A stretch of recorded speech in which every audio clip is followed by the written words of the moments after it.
Bonjour les premiers Mélèques, donc une petite vidéo censée nous amener doucement vers votre troisième chapitre d'histoire de l'année, les femmes dans la société française de la Belle Époque jusqu'à nos jours. Alors déjà des petites définitions chronologiques. On appelle Belle Époque en fait l'époque qui est située dans l'entre-deux-guerres, donc entre 1918, fin de la Première Guerre mondiale, et les années 30, où le nazisme commence à monter, la Seconde Guerre mondiale arrive. Alors déjà, dans cette vidéo, j'aimerais qu'on fasse un petit retour en arrière sur les femmes dans nos sociétés à cette époque. Alors, vous le savez déjà, l'égalité homme-femme est un principe qui est affiché dans la Constitution. On fait même des lois qui punit toute discrimination faite envers les femmes, mais de fait, des inégalités existent dans nos sociétés, par exemple des inégalités salariales, puisque à travail égal et diplôme égal, une femme touche environ 18% de moins qu'un homme en termes de salaire. Et je ne vous parle pas du chômage, de l'emploi précaire, qui touche et eux également en priorité les femmes. Alors déjà, nos sociétés sont fondées sur le patriarcat, c'est-à-dire qu'en gros, le père de famille est le chef à la maison. On parle de paters familias et on parle également de domesticité, donc un vieux terme latin qui dit que l'autorité dans la famille, eh bien, c'est le père.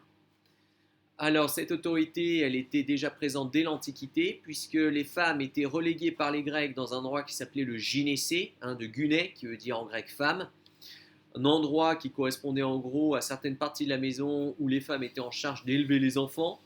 Mais les femmes n'étaient pas citoyennes des cités grecques, n'avaient donc aucun droit civique, contrairement aux hommes. L'Église chrétienne, de son côté, a longtemps déconsidéré les femmes. Les femmes, c'était des sorcières, c'était celles qui, en théorie, avaient peu de pouvoir, quoiqu'il y ait certaines reines au Moyen-Âge qui ont détenu un réel pouvoir. Et d'ailleurs, ce n'est qu'en 1630, au Concile de Trente, que l'Église a enfin reconnu officiellement que la femme avait une âme. Miracle, la femme est un être vivant, elle n'est pas un meuble. Vous voyez, donc on a seulement reconnu ceci sur le tard. Et pour finir, enfin, Napoléon, en France, lorsqu'il a fait le Code civil en 1804, donc Code civil, c'est un recueil de lois écrites qui a largement influencé nos codes de loi aujourd'hui actuels, eh bien Napoléon, dans son Code civil en 1803, dit en gros que la femme est la subordonnée de l'homme. C'est même le premier article du Code civil, quasiment. Alors une autre citation issue de ce Code civil, à propos de la femme et de ses enfants: le fruit de la femme appartient à l'homme comme le poirier appartient au jardinier. Donc vous voyez, on compare la femme en gros à un poirier, c'est pas très flatteur. Et bien évidemment, à l'époque, la femme n'avait pas le droit d'avoir un compte en banque, n'avait certainement pas le droit de toucher un salaire sauf autorisation de son homme, et le divorce de ce comté-là, eh bien, c'est l'homme qui pouvait faire ce qu'il voulait, la femme n'avait absolument pas son mot à dire. Évidemment, les femmes ont tenté de lutter, de faire valoir certains droits. Et parmi ces pionnières, on peut notamment citer une femme qui s'appelait Olympe de Gouges. Vous savez, en 1789, eh bien, la Révolution française amène sur le devant de la scène ce qu'on a appelé les droits de l'homme. Alors attention, droit universel de l'homme, ça s'écrivait avec un petit h, ça veut dire que ça concerne le masculin, l'homme, pas l'homme, le genre humain.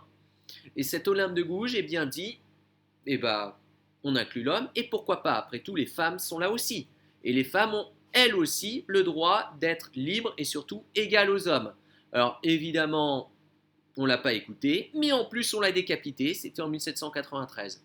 Vous voyez, le chemin est long, très long, et c'est seulement après la fin de la Première Guerre mondiale que les femmes ont réussi à obtenir certains droits. Comment et pourquoi? Eh bien, ce sera l'objet de la prochaine vidéo. Bonne fin de soirée.